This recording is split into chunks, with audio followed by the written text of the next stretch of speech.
How's it going, everybody? Today on Doug Goes Places, we are headed out to Oaxaca, Mexico. On this trip, we'll be exploring the beautiful city. We're going to eat some great food. We'll head out to a Mezcal distillery and farm to do a little tasting. And we'll be celebrating one of our best friends' weddings in the most traditional way on the streets of Oaxaca. Let's go!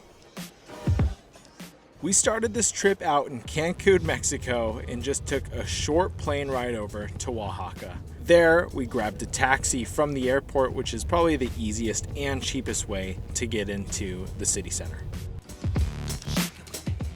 The first stop was to check into our Airbnb. There are a bunch of different accommodation options like hotels, but this Airbnb was perfect for our group. It had an awesome open layout and an open courtyard and was located centrally in the middle of Oaxaca, so we could easily walk wherever we wanted to go.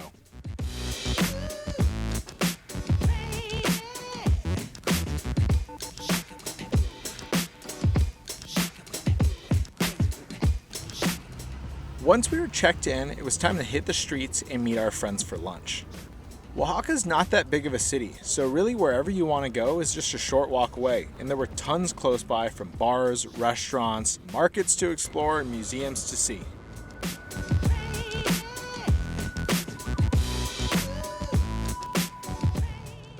We met up with our friends at an awesome little restaurant called Masa de Maíz, and they specialize in traditional Oaxacan food, and it was absolutely delicious. We got to check a couple items off of our Oaxacan food checklist, like tlayudas, which is this tortilla filled with toppings and meat similar to a quesadilla, mamelas, which is similar to a tostada, and chapulines, which are these perfectly crunchy little grasshoppers that are an awesome little snack.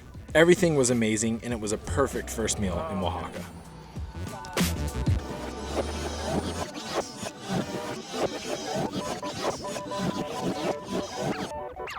He doesn't count, Alana.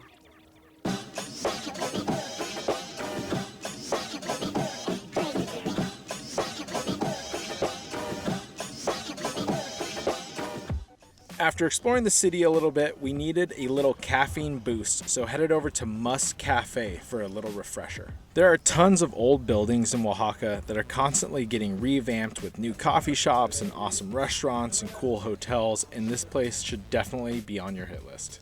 The coffee was great, but the setting and architecture was even better.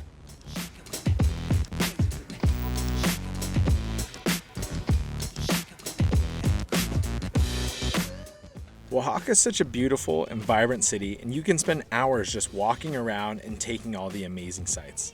And one place to get a bird's eye view of everything is Terraza Los Amanches, a rooftop bar right in the center of Oaxaca. We spent a couple hours up here enjoying some appetizers and cocktails, and it was the perfect spot to take in the sunset over the city.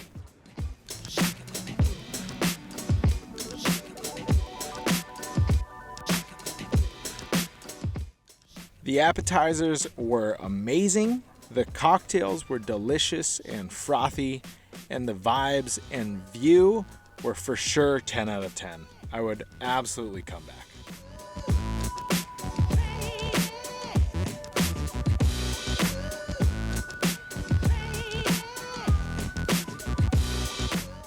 Like I mentioned before, Oaxaca is just a beautiful and vibrant city and exploding at night. So after some drinks and appetizers, we took some time to just explore the city at night and take it all in. And it just does not disappoint.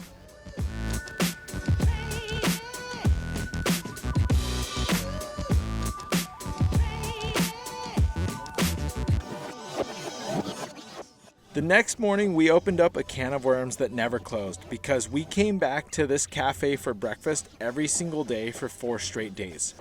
Marito and Moliere Cafe is a perfect spot for breakfast, brunch, or coffee, or whatever. The food is absolutely delicious. These Turkish eggs with matcha salsa are something that I will dream about for the rest of my life. Amazing.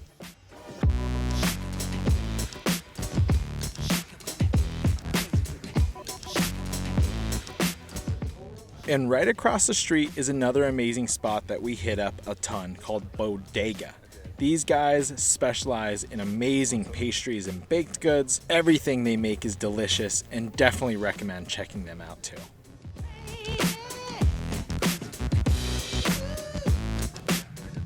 One site you will inevitably walk past while exploring the city is the Oaxaca Cathedral, a 500-year-old neoclassical church that sits right in the center of town. It's free to visit, and if you like old churches and buildings like me, I definitely recommend taking a look around, especially the 300-year-old Baroque organ that sits right in its center, and it would be an absolute treat to hear play.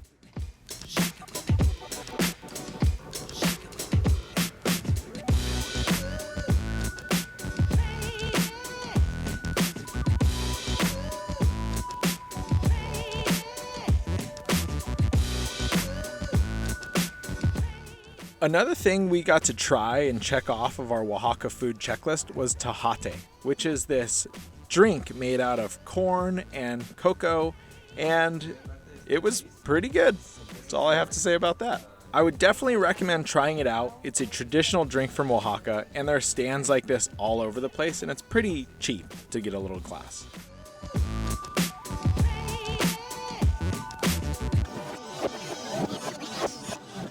One of the things that makes Oaxaca so special is that there are so many artists in town, and really the whole city is built around art. There's art all over the streets, from pottery to amazing prints, and one of the things that you'll find all over Oaxaca are these art markets filled with artists showcasing all of their wood block prints like these. Buying art from local art markets like this is the perfect way to support the people of the city and local economy and take a little piece of Oaxaca home with you.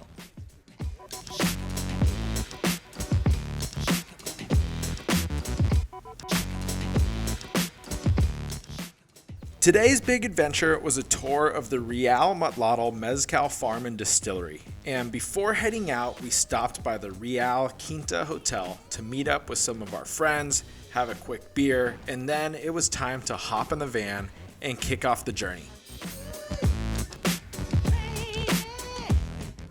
The drive out to the distillery took about 45 minutes from the city center, winding through the Oaxacan countryside. Along the way, we had incredible views of the mountains, endless agave fields, and even passed by a few other mezcal distilleries along the way. It was the perfect preview of what was waiting for us.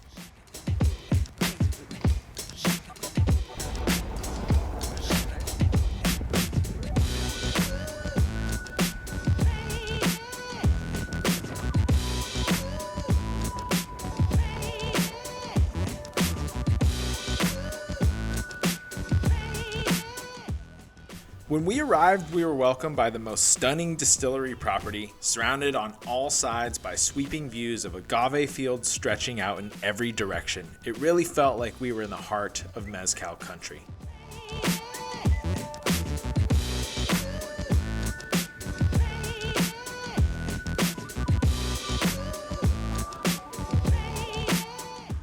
Once the tour started, our guide walked us through the grounds and gave us an introduction to the history of the farm, the family who runs it, and how mezcal has been made here for generations. We got the full tour of the grounds and the distillery, and they walked us through every step of how mezcal is made. First, we learned how different types of agave create completely different flavor profiles, some earthy, some sweet, some smoky. Then came the piñas, these giant agave hearts, which get roasted in these massive underground pits, sometimes for days. Then, after roasting, the piñas are tossed into a giant stone mill to be crushed, and all that juicy goodness is collected. From there, all the pulp and all the liquid are left to bubble away in these giant wooden tanks, slowly fermenting before they're finally distilled into mezcal. And then they're either bottled or tucked into barrels to age in the cellar.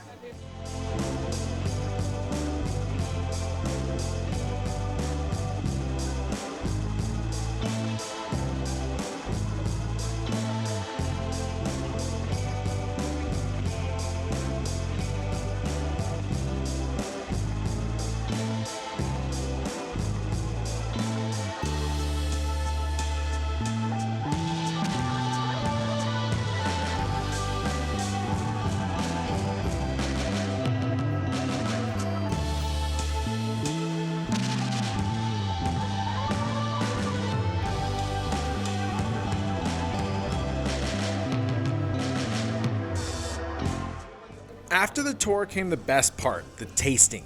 We got to sample everything from the younger, fresher mezcals to the rich, aged varieties, plus a few special bottles made from some of the more rare agave plants.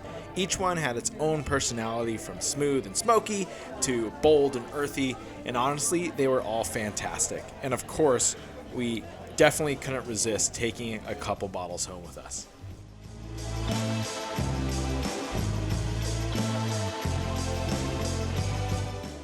After a few tastings, we were definitely ready for some food, and the kitchen here did not disappoint. They had an incredible rooftop dining room all set up for our group with panoramic views of the endless rows of agave plants.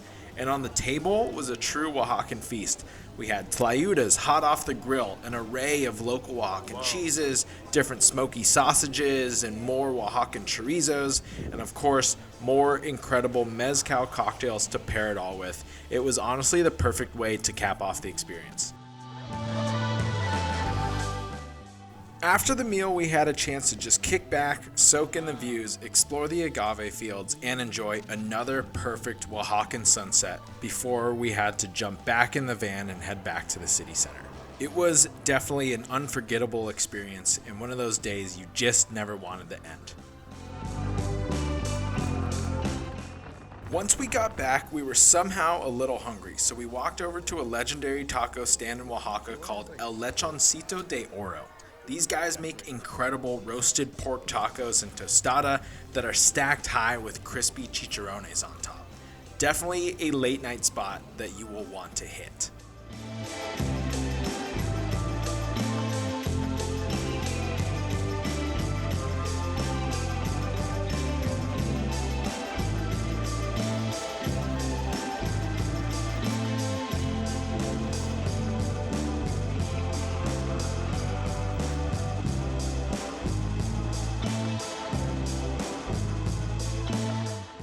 The next morning, we headed over to Origin for some coffee and a light breakfast. This place is super cool and has an amazing patio and really great food. I've heard their dinner here is also amazing, so we will definitely have to come back for that.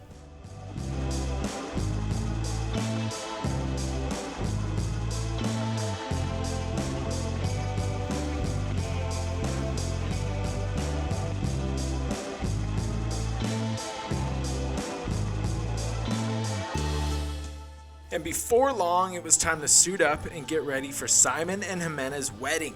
The ceremony took place in an absolutely beautiful setting at the Quinta Real Hotel, and we got to experience a true Oaxacan wedding celebration after. Bye-bye. Once the ceremony ended, we hit the streets to join the wedding caravan and party. And it was one of the most colorful and vibrant celebrations I've ever experienced. There were giant puppets of the bride and groom called mojigangas, a full marching band, there were dancers carrying banners and more decorations, and of course, lots of mezcal.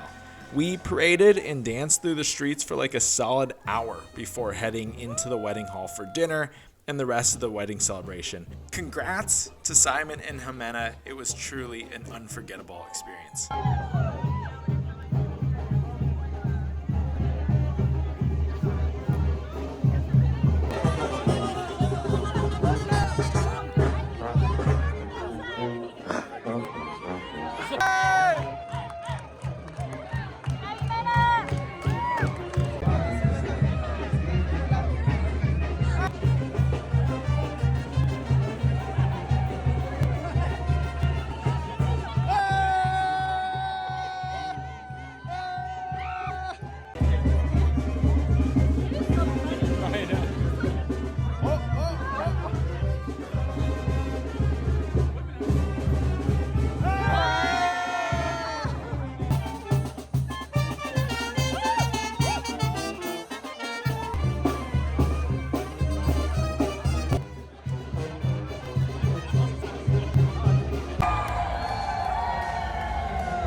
After a beautiful night and an amazing celebration with our friends, it was our last day in Oaxaca, and we headed back to the best breakfast spot this side of Mexico for some much needed huevos drenched in spicy matcha salsa before looking for a chill way to spend the rest of the afternoon before our flight.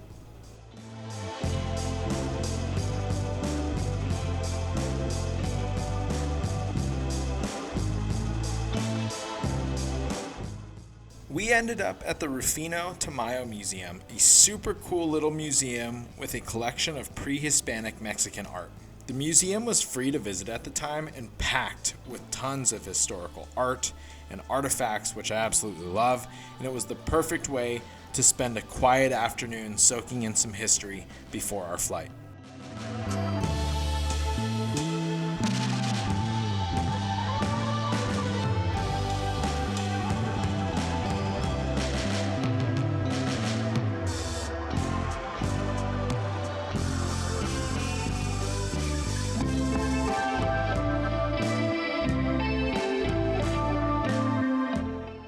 Our final stop before heading to the airport was Voces de Copal. We wanted to grab some gifts and souvenirs, and this Oaxacan folk art gallery was the perfect place to find a couple unique pieces of Oaxaca to take home with us. Thank you guys so much for watching, and if you like videos like this, please like and subscribe, and we'll see you on the next one. Peace!